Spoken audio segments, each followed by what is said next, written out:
It's the realist.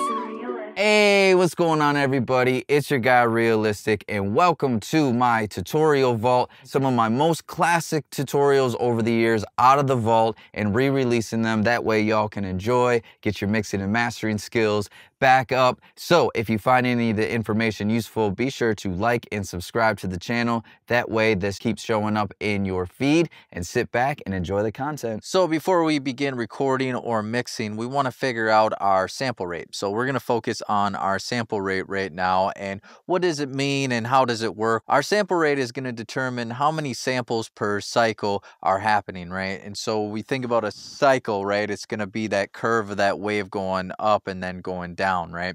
And so how many samples per cycle is happening, right? So if we have 44.1, we have 44,100 samples per cycle, right? And if we go up to 88.2, we have 88,200 samples per cycle. And it's also important to know of how this captures our frequencies as well. So if we have this at 44.1, it's going to capture frequencies half that number, right? So 44.1 is going to capture frequencies up to 22.05 kilohertz.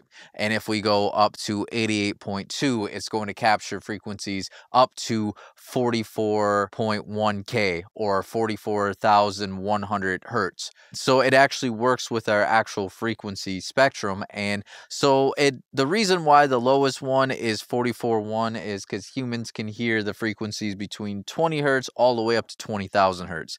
So this pretty much sets it to where a human can still hear it. If you cut this in half, we got 22.05 kilohertz, right? And so a human should fall within the human range, and kind of gives you a little bit more room in between that. So now we got to determine what we actually want to set our sample rate to. And there's some things to consider when it comes to setting the sample rate. Now, in a perfect world, the higher sample rates make the most sense because it's going to be better quality. It's going to give us a little bit more room as far as aliasing works. And they also work even better with our low pass and high pass filters because of where that cutoff is. When we have the filters, sometimes that can cause a little bit of aliasing or can cause a little bit of harsh resonance, right? And so the higher the sample rate, the better quality that we get and the less artifacts that we get. But it's not always the case that you can just use the highest sample rate. There's other determining factors that can prevent you from using a higher sample rate. And the two main things is the storage on your computer and the CPU. So yes, technically 88.2 would be higher quality than 44.1, right? But the problem is we're going to double the file size when we go up to 88.2. And if you're dealing with a computer that doesn't have a lot of storage, or storage is something that's a scarcity for you and you don't have a lot of it, it might make more sense to use 44.1, right? Even though it's not going to be that same quality that you were hoping for with 88.2. Another thing too is it can have a little bit more load of your CPU, because if you're working with plugins, which you probably are when you're mixing, well, at 44.1 it's going to process the audio at 44.1 that passes through the plugins. But if we double that, it's going to double the workload that has to go through that EQ or that compressor or that reverb. So it's going to have to work at 88.2. So it can be a little bit more of a load on your CPU. So that's one factor that you really want to consider when choosing your sample rate is, what am I working with? Do I have enough storage and do I have enough CPU? And I get it that in a perfect world, we would want to have the highest quality option, but that's not always the case, and that's not always practical, and that's not always the most realistic option that we'll have. So, you make your decision based on that sometimes. And also, it's worth noting that 44.1 is pretty standard, and your audio is most likely going to be bounced down to 44.1 eventually when you got to upload to streaming or something like that. And a lot of people can't hear the difference. A really trained ear could hear the difference, or if you're dealing with really high harsh frequencies, it might make an impact, or other things too, like if you're going to be pitching audio up or down, it may make an impact if you have a higher sample rate. So there's benefits of using a higher sample sample rate and there's benefits of using a lower sample rate. And so with that information that I just gave you, you'll be able to make the decision that's best for your situation.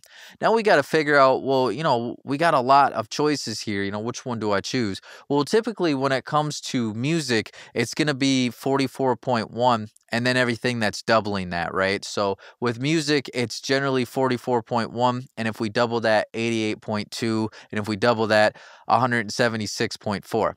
Now, when it comes to movies or TV shows or broadcasting, it's usually going to be 48 kilohertz, right? And then double that to 96, and then double that again to 192. So typically that's where we're going to be using it. So you got to determine too, what are you mixing for? Are you mixing for a movie, or are you going to be mixing for a song that's eventually going to be streamed on Apple Music or Spotify?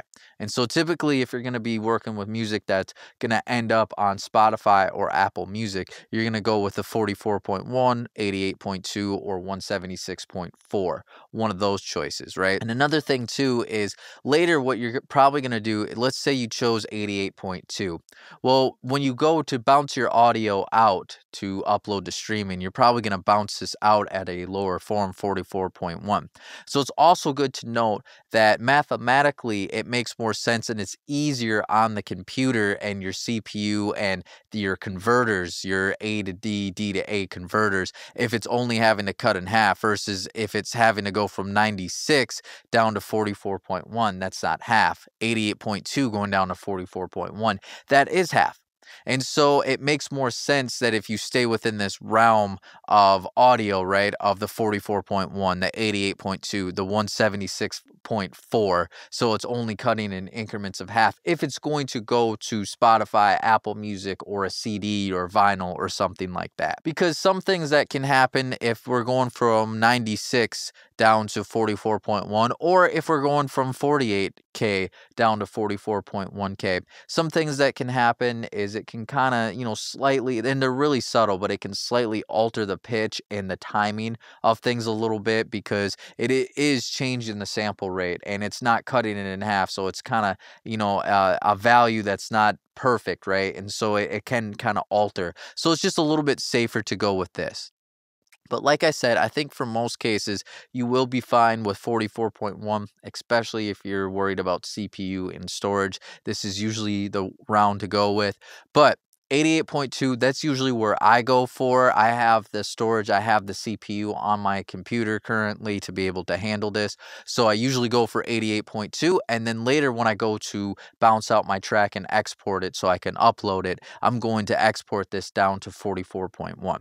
Now, another thing to consider too, that's when you're setting up for, when you are the person that recorded it, or you're setting up the session, or you're creating the beat yourself and all that. But if you're working with a client, right, that's going to send you the files, right, that they've already recorded, what I like to do is I like to choose the same sample rate and bit depth that they chose for their actual files. So all you got to do is on your computer, you just have to just open up Finder here and then just click on an audio, and you'll see that it will tell you the sample rate and the bit depth, and then I'll make my decision based upon what that number is. Thanks so much for taking the time to watch this tutorial. If you found it useful, be sure to like and subscribe because it does help the channel grow. When you like a video, it tells YouTube that you liked it and maybe other people will like it as well. And also be sure to check out my online mixing and mastering courses, the art of beat mixing, the art of vocal mixing, and the art of mastering, all available now. And if this video was helpful and you're looking for other videos,